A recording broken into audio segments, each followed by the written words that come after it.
IT Industries, a restart with questions what the new press release really means. Published by Radical Life Studios and the MTB Report. YT has spoken. After months of silence, unanswered orders, closed shops, and a storm of rumors, Markus Flossmann has announced the next phase of the brand's revival. A buyback, a restructuring, a new sales model, a new promise. It sounds like a comeback, but the MTB community isn't ready to celebrate just yet. The press release follows a clear storyline. Founder Markus Flossmann has reacquired the brand under the newly formed Young Talent Industries, GmbH. The company wants to return back to the roots. Fewer showrooms, more products, more focus. Outstanding customer orders will be reviewed, fulfilled, or refunded. Sales will restart gradually, Europe first, the US later. And for the first time in years, YT will no longer operate as a purely direct-to-consumer brand. Dealers will be part of the new structure. On paper, it sounds structured, rational, and overdue. But paper doesn't build trust. Actions do. The MTB News forums lit up the moment the announcement dropped.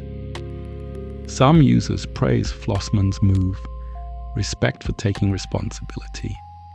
Respect for personally buying bikes to fulfill old orders. Respect for not letting the brand die quietly.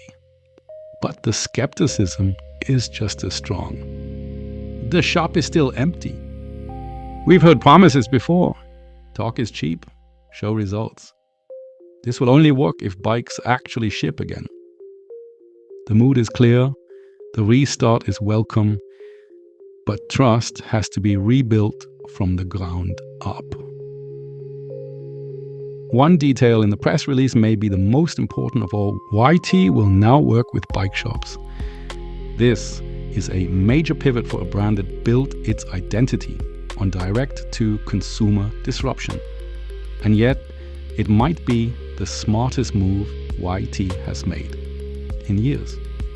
Because dealers absorb demand fluctuations, availability becomes more consistent, warranty and service parts become clearer, spare parts logistics get easier, and customers gain a local point of contact. If YT manages to combine its D2C agility with the stability of a dealer network, it could give the brand a second life, a model that is lean, flexible, and resilient. Long term, this hybrid approach could also stabilize pricing and make the company less vulnerable to market swings. YT heavily emphasizes a return to its beginnings, some straightforward bikes, fair prices, less glamour, more grit.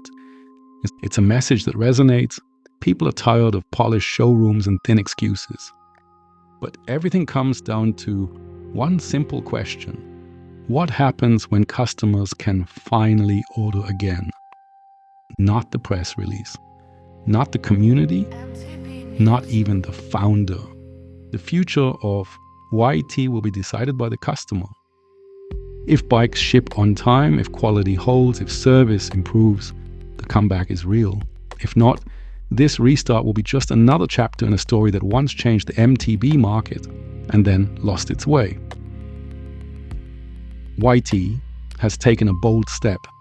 The press release sounds like a new beginning, but trust has to be earned and not announced. The shift toward dealers, the promise of simpler structures, and the return to core values could work. But now one thing matters above everything else. Deliver, literally. YT is alive, Matt, but the brand still has everything to prove.